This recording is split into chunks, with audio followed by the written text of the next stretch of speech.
What's going on, everybody? Thank y'all for showing up to the Big Homies Breakdown. I'm your host, Sean from SJS Exotics. I'm the Big Homie. And tonight is very special.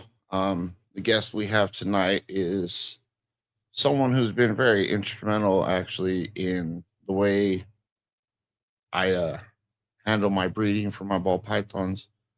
As- You know, I want to look at it as a business. So Billy was probably the right guy for that. So we got Billy from Mutation Creation tonight, and he's going to be coming in and talking about how he started things, what it took, what it's like to fall on your face, get back up, dust yourself off, and reload to do it again.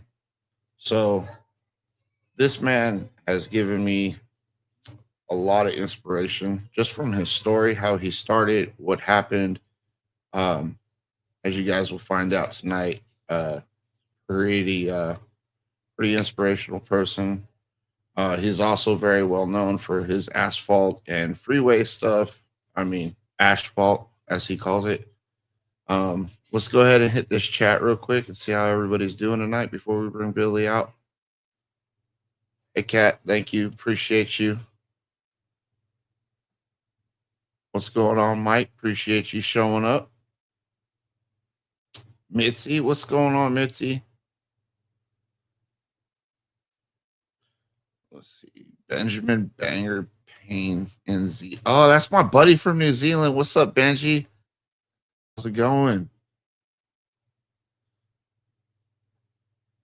Oh, welcome, Bates Pythons. First time. Go ahead and make sure you sub because I know you're going to like tonight's episode. So now we're through them little bit of comments right there. Uh, Without further ado, I am bringing out the big boss. What's going Billy, on, guys? welcome to the show, man. Thank you How you for doing, being brother? here, sir. Doing great. How about yourself, man? Good, man. No complaints. And even if I did, nobody wants to hear it. No one gives a shit. They just, yeah, whatever. We all got our own issues. So, Oh yeah, man. Hey, at least I don't think we're doing any rants tonight, right? you We're never good. Yeah, yeah. You never know, dude. We could definitely get into rants if we want to. know. Who does Let's see. those? Oh yeah. So Billy, this show is about breeders of all kinds. Okay. Usually just in the reptile industry. So why don't you go ahead and tell us a little bit about yourself, introduce yourself, and we'll get things rolling that way. Yeah, I'm Billy Rose. I'm owner of Mutation Creation. I got my first ball python in like 96, 95, 96. And started really getting into, picking up ball pythons to breed them, 99, 2000. And haven't really looked back. Just, full steam ahead. Yeah, yeah, man. I've definitely been following you for a long time. And when you say full steam ahead, oh my God, bro, there's no stopping you at that point. Um, you can probably do the most multitasking out of any dude I know right now. I try, right? That's, ADHD helps, right? I got really hyped. Yeah, for sure. That definitely has to help for Lots of sure. energy too. So, Yeah, get yeah. her done. So, what originally got you into wanting to do reptiles, and specifically for you, ball pythons, right? Because that's kind of what you're commonly famously known for, right? Yeah. So, in like 96, I got my first ball python and had it as a pet. And about 6 to 8 months later, when I got it, back then they were like subadult and adult wild caught that were, brought in from Africa. So when I got this thing, I couldn't even believe you could own one of these snakes. I was into fish, and I ended up seeing this, and I'm like, wow, you can own these things? Like, this is crazy. So I ended up buying like the tank, the whole setup, and walked out with this ball python. I don't even know if it was a female or a male. It was just like a big, cool ass snake that I owned. And, looking at it, I'm like, what's this all over its face? It had ticks and mites. And I learned how to deal with that. And it wasn't like now you could sort of Google stuff and all that information on how to do stuff was there. It was like, what do I do? And so you had to really hunt. And back then it was like dial up. So everything took forever. You know what I mean? And Yeah. I think I had to log in through AOL, that like And people were like, what the hell's that? But anyways, that was America Online for those that don't know. I learned how to deal with those, and it wouldn't eat, and I was trying to do everything to learn how to eat, and you were sort of on your own back then. And unfortunately, the animal did pass because it wasn't eating, and it was probably unhealthy, and probably had parasites from the wild when it was brought in. So when I went back to the place I bought it from, I'm like, hey, do you have any more? They're like, no, not yet. And he's like, you know what? You should go to this place called Port Credit Pet Center. And I'm like, oh, I live in Mississauga. It's actually 10 minutes away from me. Go in there. They specialize in reptiles and snakes and all types of stuff. And I'm like, what? A store just for, yeah. It's like, yeah. So I expect to go in there and just see snakes and stuff. I'm walking in and I've seen animals and reptiles I've never even seen before. Millipedes, centipedes. They had like boas. They had Burmese pythons. Like look at the size of this thing. They had chameleons. They had geckos. They had frogs. They had salamanders. They had like everywhere I looked, I'm like, there's all these lizards, cool little green tree with branches. I'm looking like, oh my God, look at them. I'm looking at every cage. I was blown away at all these different animals. And from there, I end up getting another ball python. I end up getting a bearded dragon. And then I got a trio of bearded dragons. Then I got a veiled chameleon. I got a nosy bee blue panther chameleon. I end up getting sand boas, cave geckos, leopard geckos, fat tails. I had this little room with all these different animals. Bro, you sound just like us when we all start out. Yeah. We're like, buy everything. Yeah. And I just went and bought all this cool stuff. And then I realized I really hated dealing with crickets, and powdering them and doing this, putting on the calcium and the vitamins and shaking them in, doing that, picking them out of the water dish. If they didn't eat, you'd hear them, all the cricket noises. And it's just like, man. So I eventually started really getting into the snakes more. So I started getting rid of, the reptile type animals and more into the snakes. And from there, I guess I just didn't really enjoy the look. Like the colors of the corns and the kings, and they're all amazing, but I just didn't. It wasn't to me. I just didn't interact with it like I did with the ball python. The ball python, it looked, and I was a little too scared to get into the bigger snakes like the boas, because so I'm like, you know what? I don't want to get into the bigger snakes, and the smaller snakes ain't cool enough for me. The ball python is just perfect. And I got into I think that's what a lot of people run into, right? Like, they don't want to do the big snakes yet. They don't want to do the tiny ones, though. Ball pythons fit in perfect. I just think it's a perfect beginner snake. I really do. Yep, because the corns are kind of squirmy and fast. Ball pythons just want to ball like up for the most part, So one thing, like corns and kings, any colubrid, when they go after you, they keep going after you. A ball python, if it does strike you, it goes into a ball and it moves away. The ball python isn't keep coming at you all the time, unless you're really pissing it off. But or you're trying to take eggs or something. Yeah. So, but yeah, I just really enjoyed the ball python. And the time I got in, there wasn't even morphs. The only thing that they had was pastel? Pastel. I think came in like 2001, 2002, maybe. Yeah, that sounds about right. So when I got in and I started doing the research, like 97, 98, it was pied, albino, xanthic, genetic stripe, and there's another one. Even before clown, But we had these things called blackbacks, and other ones that just had, like, you could tell it wasn't really a normal. It looked different. They were more darker black, and it was like the dorsal was thicker and darker. We called them blackbacks, and then eventually the morph started coming in. And when the morph started coming in, it's just like, oh my God, look at this. And then another thing, and then you mix them together, and then you make holy moly. It was just incredible. So, I mean, I was hooked from the start. Oh yeah, absolutely. Do you remember what that first snake was that made you go, you know what, this is probably bigger than just a hobby now. I probably could make money doing this. Well, I mean, when the pastel came out, it was amazing. And then super pastels, um, um, lemon blasts, pastel pinstripes were incredible. Hmm. And then, I mean, we weren't even really making combo pied stuff. Like, it was just like, ooh, pastel pied. Nothing mind blowing compared to today. But it was back then, it was mind blowing because now there's so many incredible things. It's like, how can we make this even more incredible? And we do, which is crazy.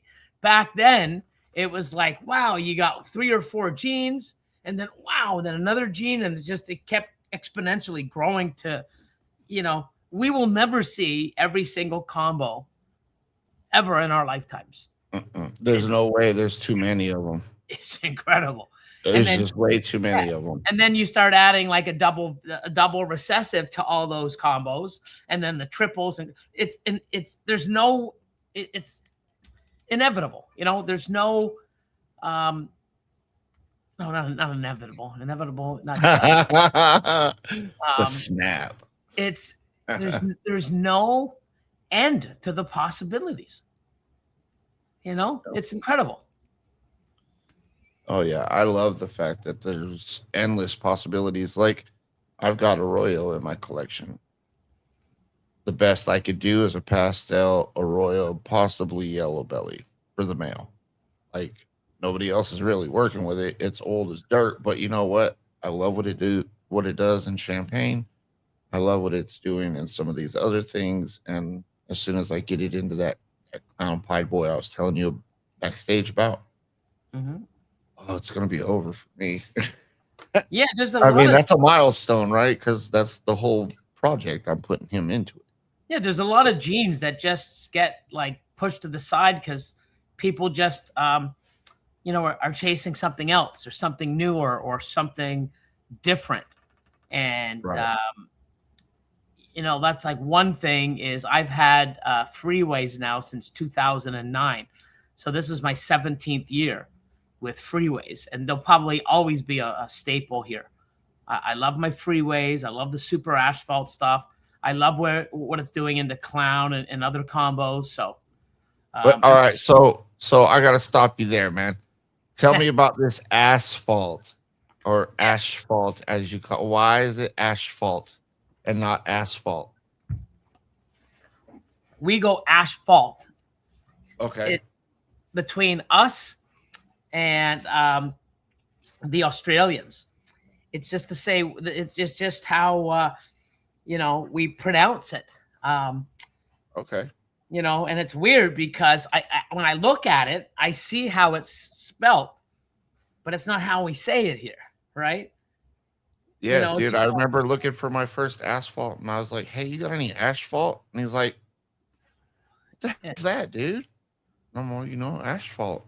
Look, you got one right there. He's all, dude, that's an asphalt. And I'm like, yeah, we go fucking asphalt. Billy said it's an asphalt, bro. What are you Yeah, talking it's about? weird. Yeah. So it's the way we say it here in Australia, just like we say albino, right? Canadian censored it, they say asphalt. Yeah, I mean, we say albino. In England and the UK, they say albino. Yeah. Tomato, right? Right, but right. I know it's pronounced that way. And I don't know why we say it that way, but it's just how we do. So You it's know, all Canadians that call it an asphalt. pretty much, yeah. Because Wow. it wasn't the gene, right? Like the Yeah, road yeah. or asphalt. So, we always just go, oh, we're putting more tar on the asphalt. Like, it's weird. But I've been So how saying it did for you? like so many years. It's just hard to change. So how did you decide to go the direction of freeways? Because I mean, you're more famously known for freeways. When I started watching you, almost everything you were doing had some type of yellow belly asphalt interaction going into it. Yeah.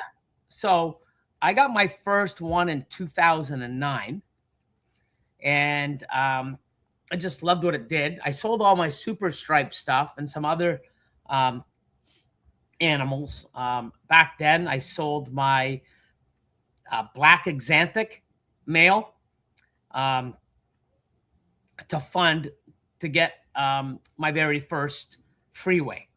So I got the Freeway, and I just love what it did. Um, at the time, you guys had highways, and I'm looking at them, the highways and the freeways. Freeways were darker, they looked a little different. And Mhm. then when the combo started coming out, like the pastel freeway looked totally different than the pastel highway.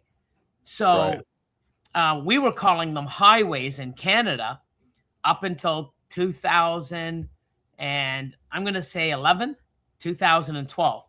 Freeways were called highways, but then we started calling them the Canadian highway because they look different. Then when we started seeing more combos come out that they didn't look the same, and especially when the super asphalts and the super gravels came out, you can clearly see the difference. So that's when the person who came up with the freeways here in Canada, named Todd Constable, he said, "You know what? I'm calling them highways. I'm not calling them highways. I'm calling them freeways." So we started calling them freeways.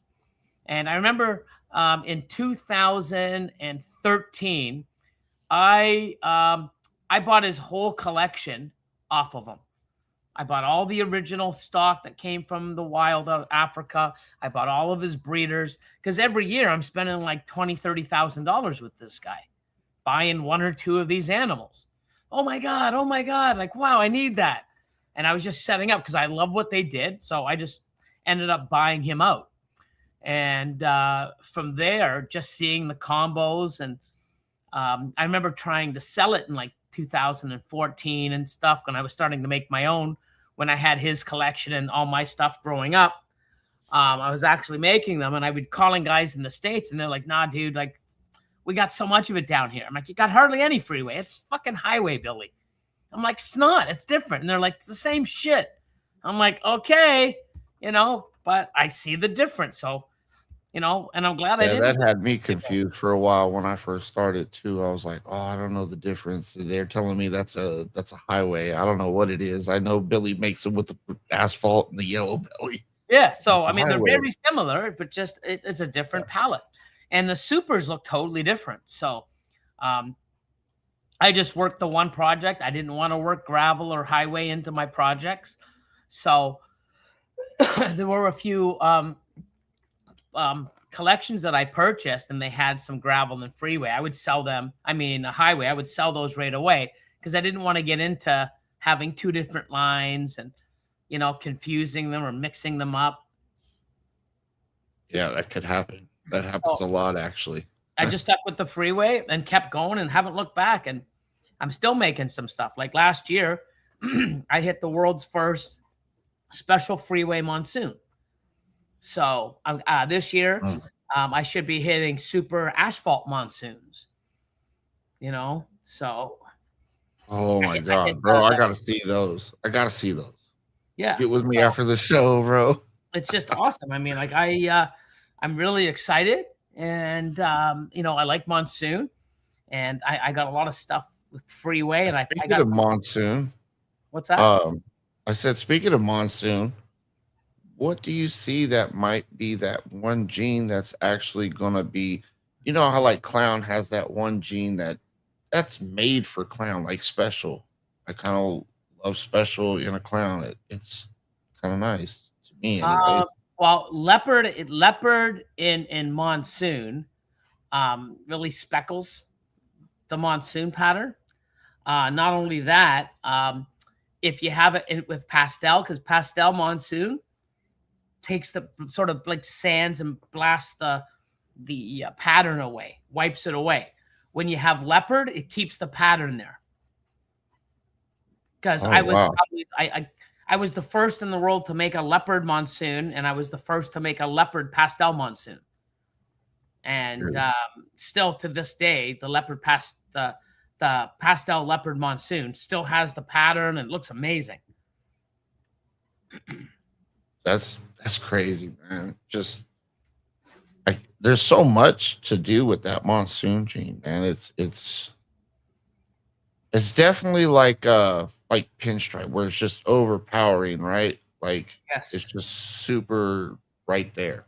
There'll be Like something that really works well with it, or dominates its pattern. I'm sure. Like, I like how it looks in pies. That's yeah, freaking awesome in pies, man. yeah. Austin made an amazing one. I mean, he has Yep. one that's just like, what the? I think there's something else going on in there. You never know, but it's just crazy looking. You never know. Um, so have you produced any clown monsoons? Or are you in the works I of haven't. doing So that? I'm in the works. So I've got I got breeders now. They're breeding now. I got double het monsoon clowns, double het monsoon labs, double het monsoon hypo, double het monsoon pied, double het monsoon G stripe, double het monsoon enhancer, DG, Yeah. uh, I figured as hypo, much, dude. You were hypo just gonna pied. put it to I've everything. got triple hets and quad hets as well. So, people were like, how come you're not making all these monsoons? Because I made doubles, triples, and quad combos. So, now when I do hit them, it's like, what the fuck's that? That's a 4 gene double, triple recessive monsoon. Like, I need a hell of a lot of odds, but I'll chase them. But Right. yeah, So like you I did a lot of monsoon combo to um like I got it to scrambler dreamsicles, to make triple hets. I got it to lightning pieds to make triple hets. oh, I've got triple hets growing up. So, I that's just gonna be nice. yeah, a MJ Exanthic Monsoon or MJ Exanthic Monsoon Pied. Oh my god. You know, Fire. it's crazy. Right. Hey Billy, we're gonna head to a break real quick and we'll be right back. Okie dokie. Operation Deeds, Not Words 2 is dedicated to empowering and uplifting disabled veterans and first responders through unwavering support, meaningful resources, and real opportunities that honor their service and sacrifice. Our mission is to build a thriving, impactful organization driven by the shared vision, commitment, and accountability of our team, because when we work together, there is no ceiling on what we can accomplish. We are equally committed to the growth of our team members, actively encouraging them to expand their voices, followings, and businesses as essential pillars of our mission. Being part of Operation Deeds, Not Words reflects great credit upon our members, uniting communities in the Fat Man Nation. Green Line morphs under a shared purpose rooted in service, resilience, and action-driven impact. Deeds, not words.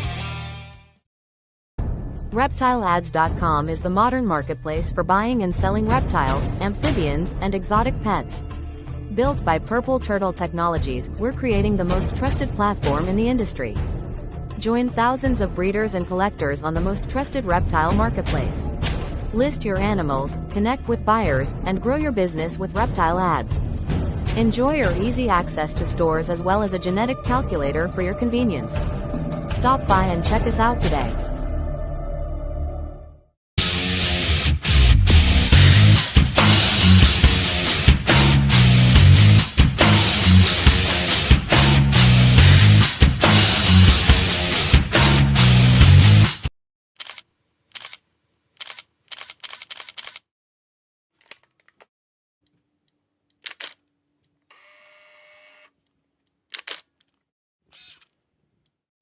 Introducing the Python Portal, a ball python breeder who works on snow and true ghost combos as well as the Tiger Gene.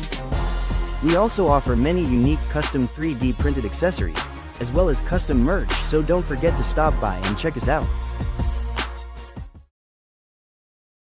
All right, y'all, welcome back. Thanks for waiting through those little commercials there. Hey, remember everybody, that time for the Deeds Not Words is coming up fast. Get your shirts. You can get beanies now. As a vet, I think it's amazing what they're doing, and all the proceeds are going to Camp Freedom. So if you haven't got a shirt yet, hurry up and get you a shirt. Mitzi, put the can you put the email address in the chat for me, please?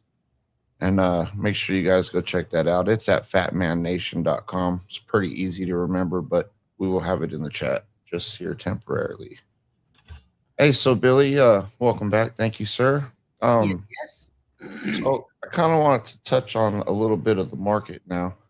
You've been in this game for a long time. How do you feel about the current state of the ball python market? I mean, obviously you're not running away, so it's got to be somewhere that's better than it was before. Yeah, well, I mean, one thing, I mean, this is like the fourth, I guess, recession that I've seen since I've been, dealing with ball pythons over the years. Yeah, I mean, it's not great financially, but if you're just doing this for the financial part only, it really sucks for you. A lot of us, I mean, have a passion for it. We love what we do. I've got 10, 15 more years of creating new crazy stuff. I'm not just throwing in the towel because the market's not that great. I've invested in and put lots of time in, and I want to see this to the end as best I can do. And, especially when there's so much to do, and it's not like we're all doing the same thing or chasing the same goals or the same projects. So Right. It's not like you're going to get defeated, right? There's a lot of people making some stuff that you might never do, but you can make some stuff that those people will never do. And if you're doing this to compete, you probably already lost, because there's guys out there that don't even show their stuff or get out there socially and show their stuff off. And they've got stuff that's just like how, Amazing. like how, Right. Yeah. The silent killers, Yeah. But I enjoy doing it. I still love, hatching season, and pairings and seeing and trying to hit the odds. It's just incredible. Feels like Christmas when hatching season comes. Always like that. I mean, I get excited when I see eggs. Never mind when they hatch. Just before I put them in the incubator, I'm excited. That double head clutch, the double visual clutch we were talking about before the show. I was like this trying to cut the egg. It was my first ever double visual shot. So every egg was like I was shaking like this, and I'm like, straight line. I don't think I shake. I don't even know. I mean, I might. I mean, who knows? But I'm not nervous. I'm excited, right? So yeah, it's an excited kind of thing. It It's definitely not nerves. It's more so for me. It's excitement, because I'm like, oh my god, be a double visual. One thing, the way the market is, there's a lot of people that dropped out, just sort of sold their collection. Wasn't for them. I'm not sure what the reason is. It could be because the money wasn't rolling in, or they were in it for the wrong reasons, or they didn't set up their collections properly. So when, I know a lot of people, including myself, I have a lot more snakes than I should have.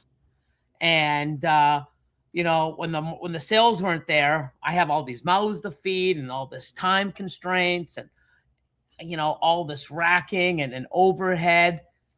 It's easy to do all that when money's coming in, but when money doesn't come in, you sort of got to look. And a lot of people had projects and too many animals that didn't make sense. And, I call them breeder one projects. And if you have too many of those, it's just not good. And I tried to do on the Patreon, a sort of a tutorial or an education sort of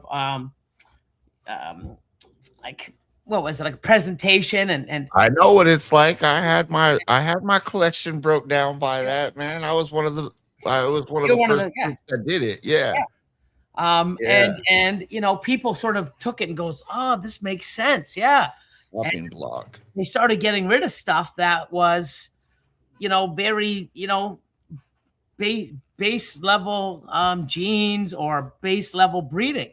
And then they sold 3 or 4 of those animals off to buy one better one, which is 4 times less the food, the time, the space, everything else, and you get a better 100%. outcome. And once they started doing that, they're like, oh my God, this is so much easier. And they felt it. So a lot of people got out of the industry, which means they're not going to be breeding lower end stuff. The market now, I think someone posted the other day, Morph Market has the lowest number of ball pythons for sale in over a decade. Mm-hmm.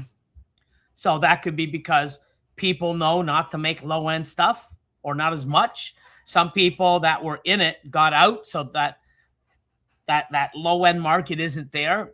And if you looked, like even when there was 60,000 snakes for sale, when you looked at that, 45,000 was under $500. Yeah. You know, and maybe 500, okay, maybe 500 or over 10 grand. And between 1,000 and 5 was maybe 12,000. And between, like, you know, 5,000 to 10,000, there was maybe 3,000. So if you take the 45,000 away, so any snake under $500, now you only have 15,000 snakes with 300 million people in the United States alone. Yeah. That's not a big fucking number. But there's 60,000. Oh. Yeah, well, I mean, a lot of it is low end snakes.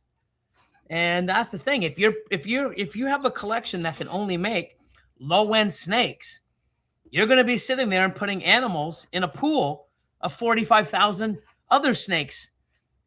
And you know, Dwight got it, man. Yeah, same here, dude. I watched that Breeder 1, Breeder 2 series on the Patreon, man, dude. That it was like a flashlight turning on for me. Yeah, I really hit home, right? And I think it was at the perfect time before, it was like almost 6 months to a year before the price drop.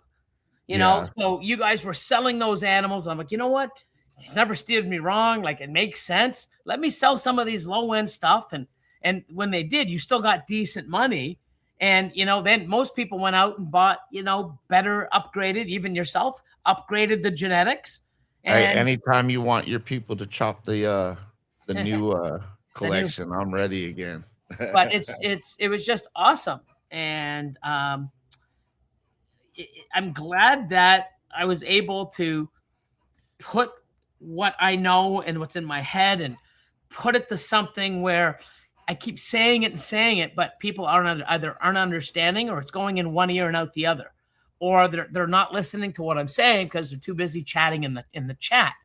I'm not sure what it was, but you know, I'd be looking at people's collections and I'm like, are you guys, what the fuck is this? Like, this is what I'm telling you not to do. And then another person, I'm like, how many times have, like, you guys aren't listening because, like, look at this. So when I did this presentation, I put it out there, people were like, holy shit. Now it's, oh my God, I get it. I'm that person. I don't want to be that person because look. So everybody started moving and upgrading and downsizing and upgrading the animals to have better odds and better genetics with less animals, and it's a win. So I was happy to do the same way too. Yeah, definitely a big win that there are less animals out there on that market now. Yeah. And a lot of people now, I mean, I'm doing an expo a week tomorrow, next on the 31st on the Sunday. And I did one 5 weeks ago. A lot of people are buying awesome looking pets for you know, their first time snake. So, you know, cool looking, beautiful snakes sell. And then I had a lot of other people trying to look for certain animals, and they were doing their due diligence and looking. It's like, hey, I want this. I'm looking for this to breed to that.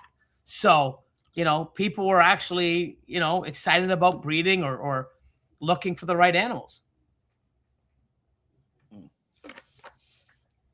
So when you pair your snakes, are you breed? I know the answer to this. Okay. Are you breeding more for visuals, long-term investment, or personal passion? And this answer probably may have changed since you've made the move just a little bit, right? Right. So I always try to knock all of them off,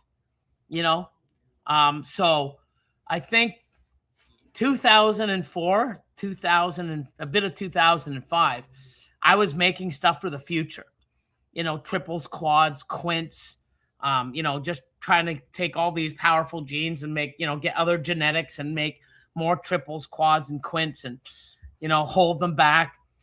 This year, I'm probably doing 20% of long shot stuff for the future. But I've dialed it back. I really want to fuck with the double and triple recessive stuff. I'm gonna eventually make quads, and I'm not gonna ever complain if I hit a quad. Oh my god, I got a quad recessive. This sucks. Like, it'll never come out of my mouth, right? But it'll never come out of you. I'll slap you if it comes out of your mouth. The chances of me trying to do that, and when you get into that, if you don't have the right male, you're shooting for like 2%, and 28%'s decent, and 70% of that clutch is nobody wants it. It's wholesale. And if you do that times 50 clutches and you miss on that 2%, 80%, 70 to 80% of what you make and all that time and effort, and you got to feed, that's all going to wholesale for peanuts. And there's no fun in missing all the time. And when you're chasing odds, like even 1 in 16, sometimes you miss. But if you're chasing 1 in 32 and greater, you're going to miss 90% of the time.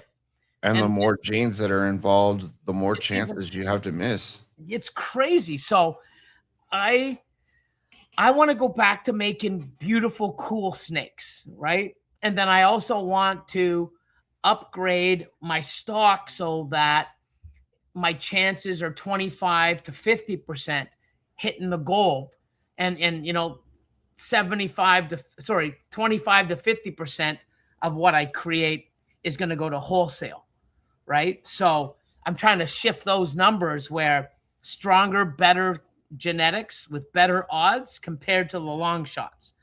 And I've been chasing long shots we didn't have shed testing and other stuff back in the day. So we were holding tons of stuff back, always getting disappointed because the genes weren't there. You raise them up for several years and damn it. You put the wrong one to the wrong one. Next year you'll do it. And you always got satisfaction, but now the satisfaction can come sooner. And not only that, you're going to know not to hold that animal because it isn't possible, or it isn't probable yellow belly or possible yellow belly. There's no yellow belly in it at all.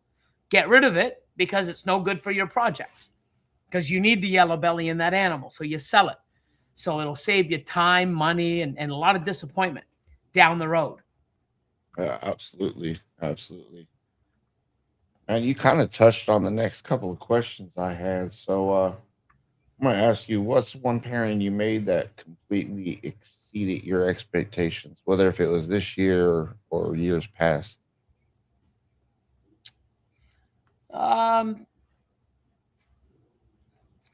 Well, I mean, I'm a Freeway guy, and I love banana. I got my first banana back in 2012 or 2013. 2012 or 2013, I got my first banana stuff. And it was stupid expensive. And when I hit the banana Freeway in 2016, it just took the best out. It was like the best banana combo I've ever seen and the best Freeway combo I've ever seen.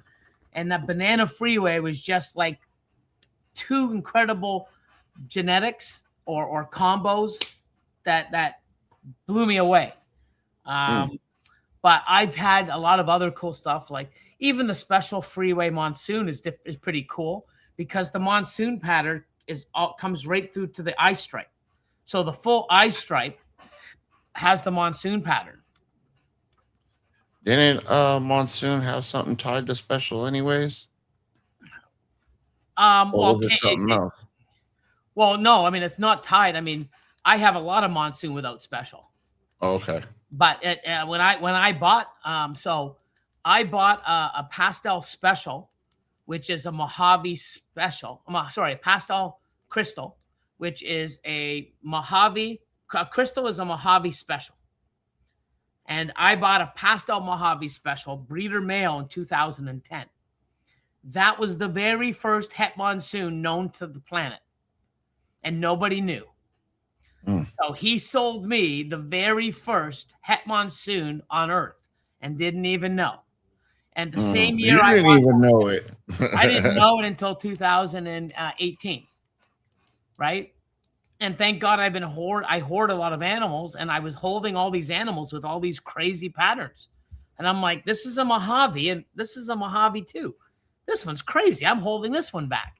And I didn't even know. I just thought it was polymorphism. But it was het monsoon.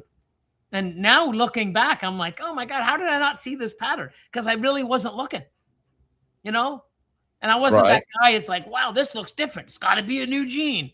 Wow, look how nice. It's so bright. It's got to be a new gene. I never was like that. I was just taking cool looking shit and shoving it aside, you know? So it's pretty cool how, you know, like my male has to be the father of the animals that Dave bought in 2010 that created the very first monsoons in the world. It's pretty nuts. It's pretty crazy. Wild. Yeah, it's nuts. So what gene you think out there right now, just like not even a recessive gene at all, just, you know, your normal codons, what do you think is the most slept on right now? And maybe more people should be looking at that because it does some good things to the animal? Well, I don't know about slept on, but I mean, the most controversial right now is Scrambler. Yeah. I want Scrambler in every single one of my animals. Every single one. A Scrambler to me is Orange Dream on steroids.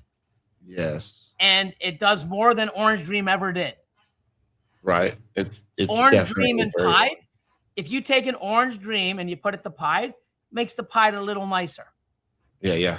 You put Scrambler in, a Scrambler into Pied, it pulls 90% of the Pied pattern out in every single Pied. Way better than Enchi. Okay. So Orange Dream Calico is nice. Orange Dream Scrambler Calico is fucking insane. It's fire. It's insane. Yeah. So I've got Scrambler going into Champagne, into Monsoon, and Genetic Stripe. And I think Scrambler's so strong. I would really like to see it add color and pattern into Champagne, and especially Enchi Champagne. So you've seen what Enchi Champagne does, right? That was like, oh my God, Enchi's going to save Champagne. Well, when I make Enchi Scrambler Champagnes and it does what I think it does, Enchi did shit to Champagne. You know? And it's funny because when people come over and I open up my adults, they always say, oh, that's that super OD. I'm like, no, you know, there's not even OD in that, you know? Damn. So OD though, people think that are saying that Scrambler is just a line bred Orange Dream. I mean, the chances aren't I get it, zero it on came that. from Orange Dream. It all came from Aussie. And the thing is Orange Dream complements Scrambler, or Scrambler complements Orange Dream. Okay. You know, but they're made for each other. But I'll take every single Pied I own. I want Scrambler in every single Pied I own. Scrambler clown combos that I've seen, I want Scrambler in every one of my clowns. I've got Scrambler Labs, I got Scrambler Hypos, I've got Scrambler in a lot of stuff. And I want Scrambler in every single one of my animals. Before I would have said I want OD. because OD is that gene that you can have, and it really works with anything. And you can also make a super OD. Scrambler, I think, is even better and more powerful than OD. I can see why.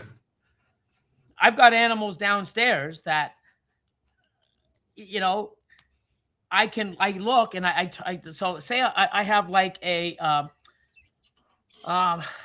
what's one of them I've got? It also works good, amazing with fire and vanilla. So I've got like pastel vanilla, Enchi, Mojave, Calico. It could be Orange Dream, Scrambler. And if I take the Scrambler out and I type in every other gene, it doesn't even, on a scale of 1 to 10, doesn't even come to a 2 compared to, you know, just adding Scrambler. And that's the thing, is all these people, you know, it's like, I can say, hey, here's this, and here's the Scrambler version. It's night and day. It's night and day. It's like putting an Ultramel with a fucking Monarch and saying, no, they look exactly the same. Are you fucking stupid? They're not. They definitely don't look the same. So, you know, to me, I'm not trying to convince anybody. You know, I'll let the animals do. But all I know is I want to make the nicest looking animals that I can. And I think Scrambler's the way to do it. I don't disagree with that at all. Hey, we need to figure out a way to get Benji to the States so he can actually see some snakes for his first time. Oh, dude, he lives in New Zealand, man. There's nothing out there. Yeah, and they have like one of them. I think them in Australia have like the most restricted, you know, import and exports. Hey, speaking of Australian snakes, I'm getting a couple olive pythons coming in. Oh, you're getting olives? Cool. Yeah. And some carpets as well. I had carpets way back in the day. I love it. I think in like 2005, 2006, I'm like, let me get into some big boy snakes. Let me get a carpet. So I got a carpet, and they were good. When you hooked them, I used the hooks to get them out. Once they came out, they were pretty awesome.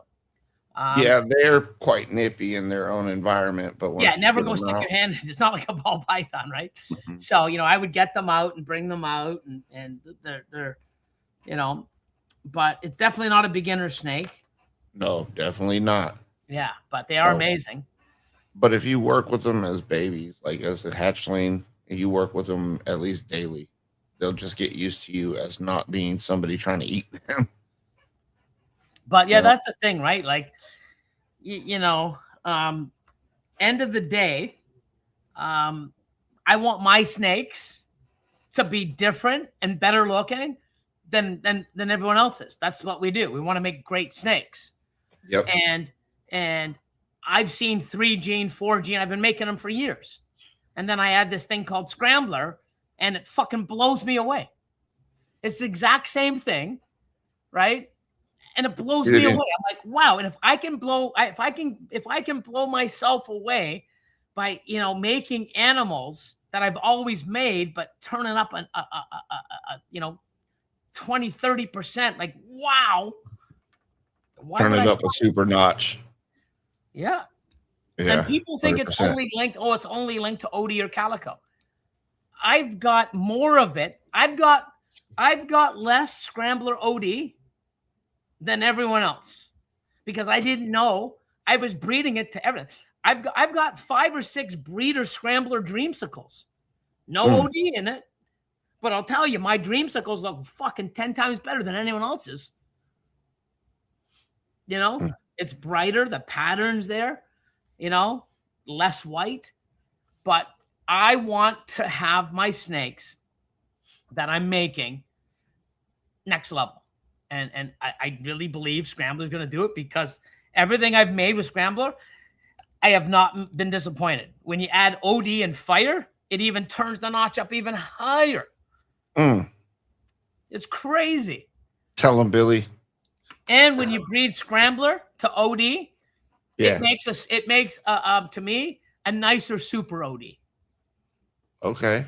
because I can see how that works. a lot of people that bought, even myself, I bought a Super OD right from Ozzy, and it wasn't a Super OD. And I'm glad it wasn't a Super OD because it was an OD scrambler.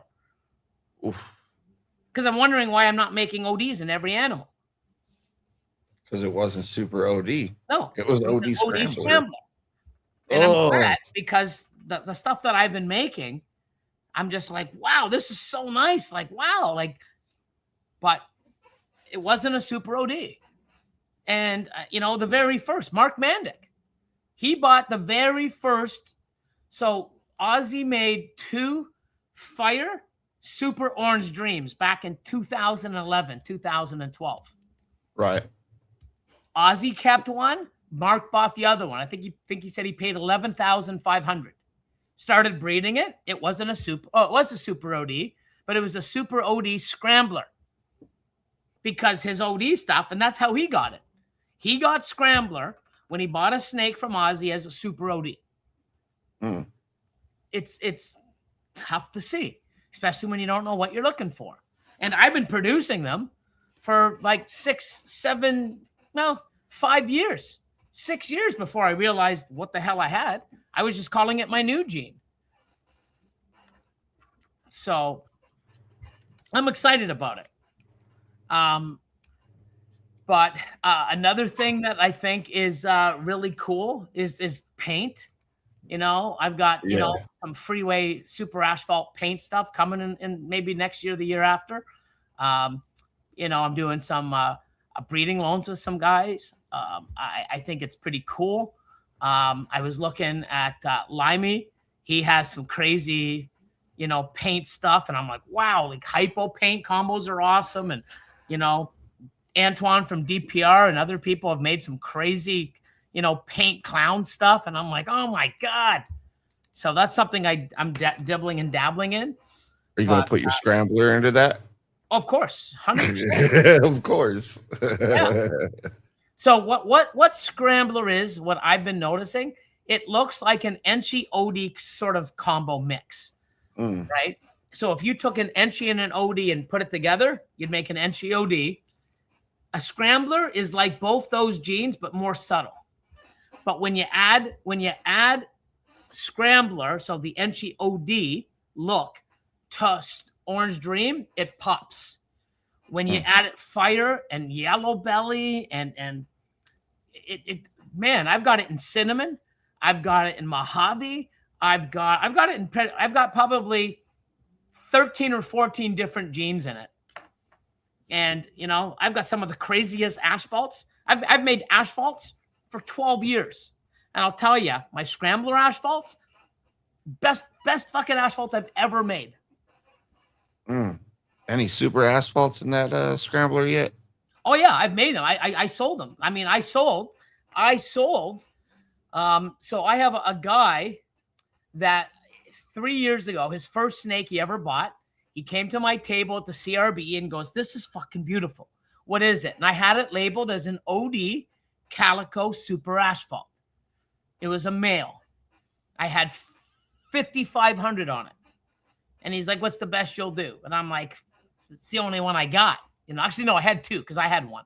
And I'm like, "It's the only one I have for sale. It's the only one in the world.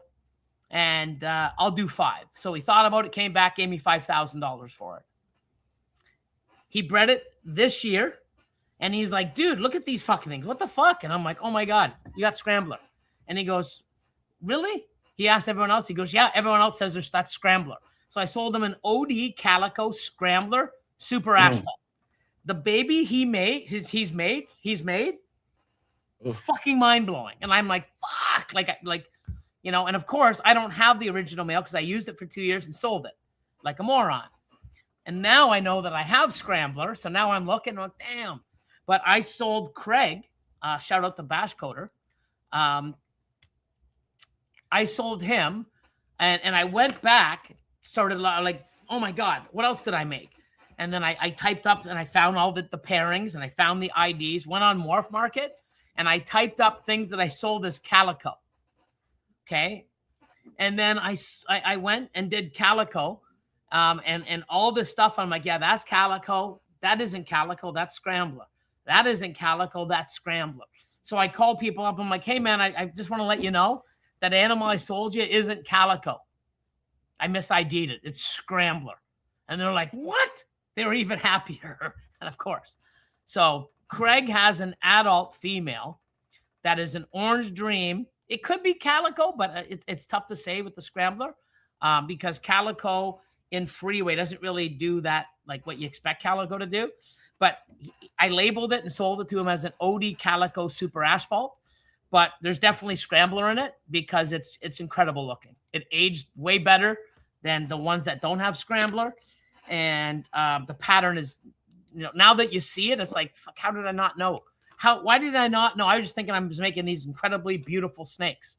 Mine must be better because, I have the original asphalt line. No, it's because there's another gene. But you don't want to be that guy where every time you make a nice looking snake, oh, it's got to be a new gene in there, So yeah, this time when I start making better shit down the road, I'm gonna sit there and go, well, I don't know how this is. I'm gonna start digging because it's happened quite a bit. I've been pulling out het monsoons for 6 years before I found out that I had monsoon, and then is that all right? Is that scrambler the one you were referring to as that weirdo gene? But no. You didn't want to call it weirdo because, they already had like a thing on weirdo. Yeah, so no, that was that weirdo. I still have some. I'm going to probably sell.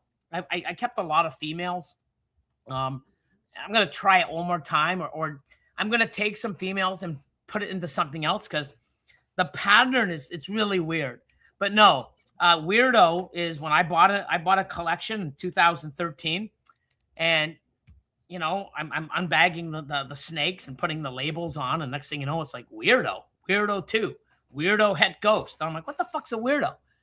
I look it up online. Don't even know. I don't know what a weirdo is. So I call him. I'm like, hey man, what's this weirdo shit? He goes, yeah, that's not a gene. I just thought they were weird looking. I'm like, well, they definitely are. I've never seen anything like these things. He goes, I just called them weirdos. So never been able to make a super weirdo, but every time I breed them, half the animals look weirdo and half don't.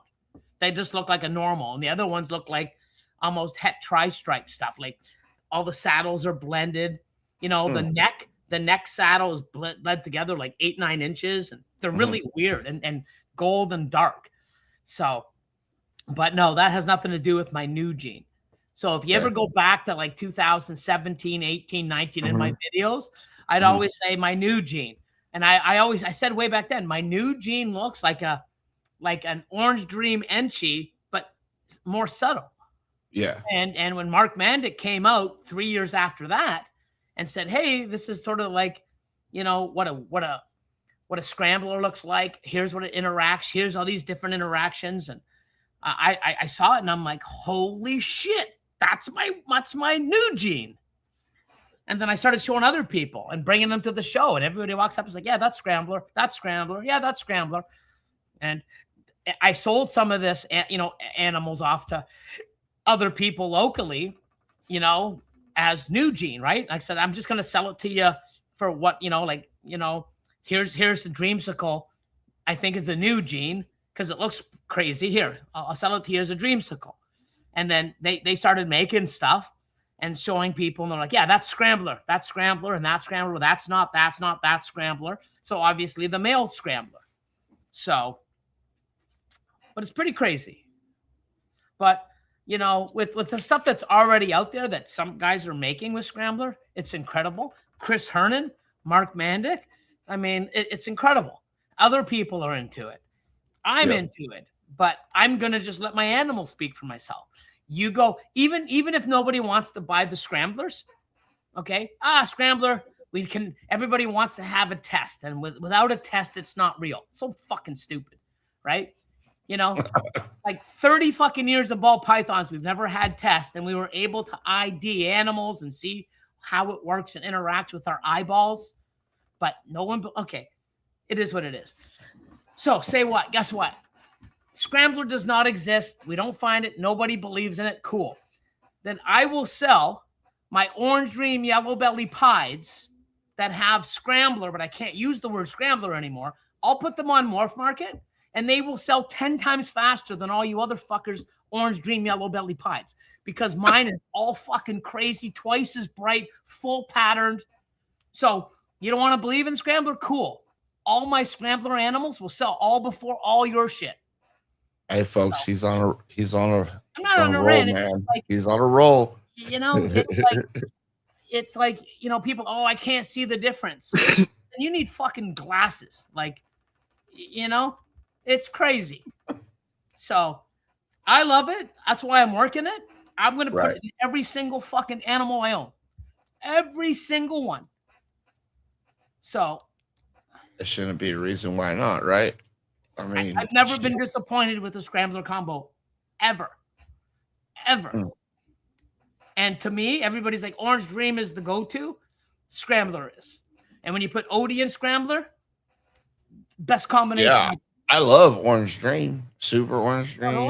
Freaking, I'm gonna have to get some Scrambler one of these days, because I love that orange. That, oh, the deeper the orange, the better for me. It's crazy.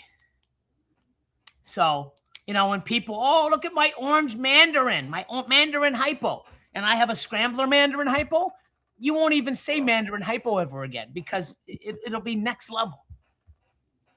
And there's no other gene that can highlight and make an animal the way it does than Scrambler. You know? I mean, I got some Scrambler stuff that's nicer than my enhancer stuff. How? Yeah. But there's certain combos, right? Like, you know, you got to have certain things mixed. But I'll show it. I'm not going to tell it. I'll show it. But like I said, I want to do another year or two of breeding. And then it's like, I'll just put stuff out there when I have a lot of it. You know, Super Orange Dream, Yellow Belly, Asphalt, or I don't know, some sort of animal. I won't even say Scrambler. And it'll be the nicest looking one compared to all other ones in that category. Mine won't even look, it'll be like, what the fuck? Like, is that Photoshop? Why is that so incredible compared to all the others? No idea. That's wild, man. I love that Scrambler, dude, and I can't wait to see how it works out. And that's the thing is, you know, I talk and I talk and I talk. I don't take my videos down. I've said, you know, 8-9 years ago, everybody used to ask me, what is the most slept on gene on the planet right now? Hypo, hypo, hypo, hypo, hypo, hypo, hypo. I've been saying hypo for 8 years. I was right. You know, 90% when I say, holy shit, it came true. Wow, it's there, you know? And Scrambler, I want to have Scrambler and everything. I love it. It's one of my favorites, if not my favorite. And you know, it's hard to take away from Freeway and Super Asphalt for what I've done in 15, 16. This will be my 17th year with it. But it's like I found something new. Like, wow, you know. Same thing with people with the Bang, right? They saw the Bang and it's not OD. They tested it for OD, and you know, there's some nice combos. You know what'll make Bang even nicer? Scrambler. Just saying. But like, you know, I love it, and I breed for what I like, and I put genes in my animals to make them look good, and that's why I like the enhancer. That's why I love the Scrambler, what it does. And, you know, it's like people are like, oh, I can't really see the Scrambler on its own. Well, you can if you look and you know, it's like, look at OD, just OD on its own. It's nothing special. Look at Yellow Belly on its own. It's nothing special. You know, look at Asphalt and Gravel on its own. It's nothing special. But when you have the right combo, it's incredible. So I'm excited. I'm excited for you, man. I mean, damn. Well, Billy, we've come up against it, man. And if anybody would like to reach out to you or get a hold of you or get maybe one of them freeways from you or some of them scramblers or whatever, how can people get a hold of you, Billy? My new phone number, 1-800-SCRAMBLER. Hold on, will that even work? SCRAMBLER. That's 9. So scram. Yeah. Hold on. SCRMBLR. Take out the vowels. Scrambler. I'm smart. SMRT. No, the best way to reach me is Instagram or info@mutationcreation.com. I have my animals listed on Morph Market. I have them on Reptile Ads, and also on my HP store. You can go to my website, mutationcreation.com. I'm on Instagram, Facebook, starting TikTok here and there. And I also have YouTube. I have a hard time getting into the TikTok, man. Me too. I do the odd thing. I think it's because we're older. Yeah, I mean, I can start doing. Yeah. Like, I I can't don't do know. all that junk, man. Oh no. It is too what old it for is. that shit. But yeah, no, I just want to produce some cool snakes, impress myself, open up my racks and be blown away, and have other people buy animals and look at them and go, wow, this is one of my favorites. And wow, like I love it. And, like even you, I mean, those animals grew up and you bred them, hit your first double recessive, so I love that. Like I get a lot of people, hey, I just, I got a guy that bought like 5 or 6 snakes from me, first year breeding. And he has one that laid 13 eggs, another one that laid 11 eggs. And he's like, holy shit. And not bad for his first 2 clutches. Right. But I gave him big females, right, that I didn't need anymore. And it's good when I'm done with those animals, they still serve a purpose to someone else, right? So 100%. And then eventually when he's done with them, he'll purpose them off to somebody else that'll be their breeder females, and he'll upgrade or stuff or have the animals that he made replace them. And that's what we do. We take care of animals. We do what we want and breed them and take care of them and admire them, and then pass them off to someone else, right? And keep that thing going. So it's fun. It's a lot of fun, man. I love the feeling of Christmas every year. Like that's each the thing that sucks. is a new Christmas for me. It is. It sucks when you're getting down to your last clutches and you gotta wait a while, or right now I've got 30 clutches in the incubator. I just cut clutch number 5. So I got 25 left, and I still got about 20 or 30 that have to lay, and I'm still pairing like 60. So it's a lot of work. A lot of work, but but not as much as the old facility, right? No, it's a lot less, and I'm still downsizing a little. But I got different goals now, and I might do. There's some animals that I didn't want to get rid of because I was gonna sell, and then when I found out that I have scrambler, like I had a bunch of pastel vanilla fire clown stuff, and I just didn't need them anymore, right? But vanilla and fire in scrambler, holy moly. So now I'm like, I'm not selling any of those. So I'm not selling any because I want to make scrambler with vanilla and OD combos and fire and vanilla and clown and, add some other stuff that works incredible. You'll see one day.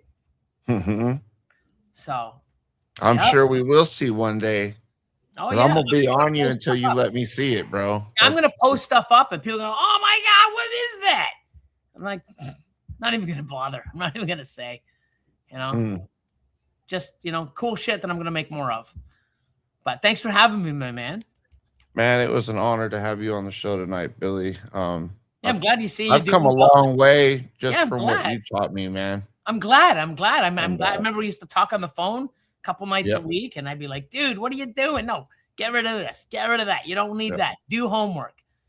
And I did all that, bro. Yeah. And then some. And then James Bergman would reach out and give you a hand too when I was busy. And I think because of you is how James came up with the idea of the chopping block, to tell you the truth. It might have been. I can't remember. I'm pretty sure. Because James, because he's like, hey man, you know what? I know you're dealing with so many people, and I know Sean, he's messaging and talking, and it's like, why don't I give him a hand too, if you don't mind? I'm like, no, that's what I like. All of us working together and helping each other. And then, I think he had such a good time explaining to you and passing his knowledge off to you and getting you to understand it, that he's like, you know what? If we can do this with Sean, why can't we do this with other people? Why can't we do this with all these people? Let them learn. And how to learn is basically, hey, here's what I got.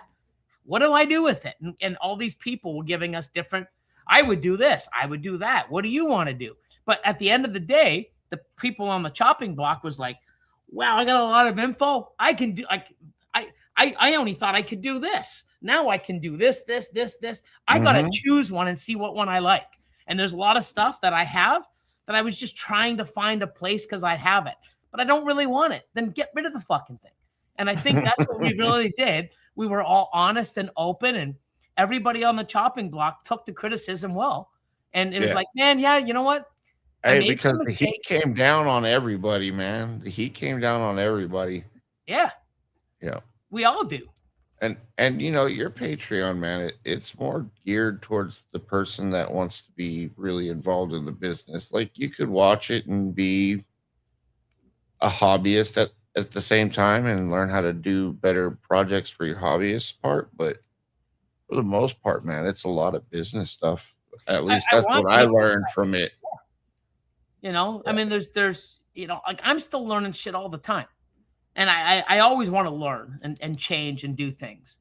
So, yeah, 100%. You know, but if I can sit there and inspire someone or guide them or, you know, stop someone from making a mistake or too many mistakes, you know, it's a lot easier to bounce back after a couple mistakes. When everything is a mistake, fuck, your brain isn't even in the right fucking mind to, okay, let's start over again. People just say, fuck this, I'm done.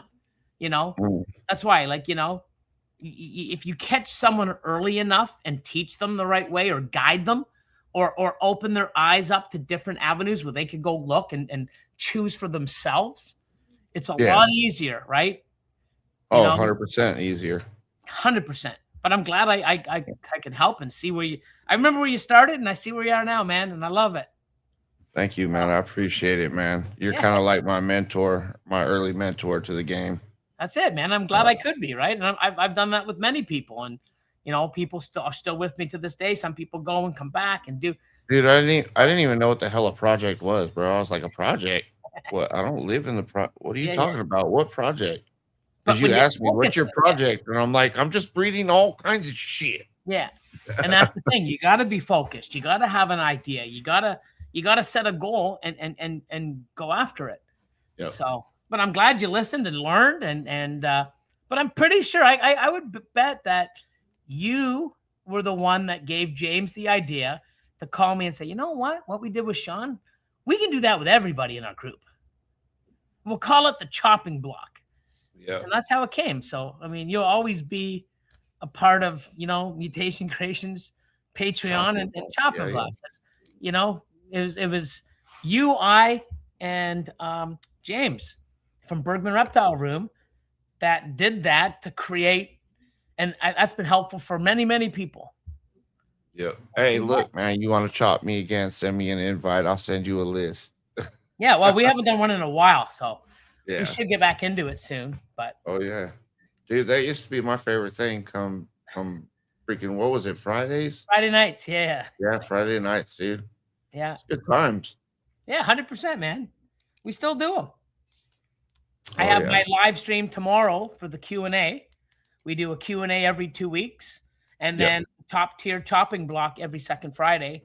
And if we don't have a chopping block, it's just a hangout. We just do a Zoom call and all chat about everything and see what's going on and questions and, you know, just hanging out with cool people. Well, there you have it. Keep in touch, my man. Keep in touch. Huh? Keep in touch. 100%, dude. I'm not losing touch. Why would I do that? That would be stupid on my part. But no, thanks for having me, man. I appreciate it. Yeah, man. It was a blast, dude, getting to actually do an interview with you, because the first time you were on the channel was just for that New Year's Eve thing, and it was kind of chaotic. I had so many more questions for you, but just I couldn't get to them all tonight, man. That's why you get me another time, man. Like, yeah, for sure. For sure. Billy Part 2, the Big Boss 2. Part 3, Part 4. Yep, Part 3 and 4 and 5. Yeah, dude, all day, every day, man. Shit. Thank you. Yeah, man, I really appreciate you. I'm going to put you backstage if you don't mind hanging out. Good night, everybody. And we'll see you next time, Billy. Thank you so much, man. All right, man. Well, that's another week's episode of the Big Homies Breakdown. I appreciate each and every one of you who came in and got to learn a little bit about Billy tonight. We broke him down and we got things moving. Um, you know, Billy was very instrumental in teaching me how to be a breeder instead of just putting snakes in a tub and watching for tails to be locked up. Um, one more thing, folks, be kind to others out there. Be forgiving. If someone slaps you on your left cheek, give them your right one. That's all I'm going to say tonight. With that, I hope you all have a great day. And hopefully, we all learn how to be kind to each other and learn forgiveness. With that, I'm out. I'll see y'all next week. Oh, by the way, next week, the 1 year anniversary. So come hang out, man. It's going to be a blast. We may even open it up for people to come in. So 1 year anniversary, man. Y'all come check that out. See you next week.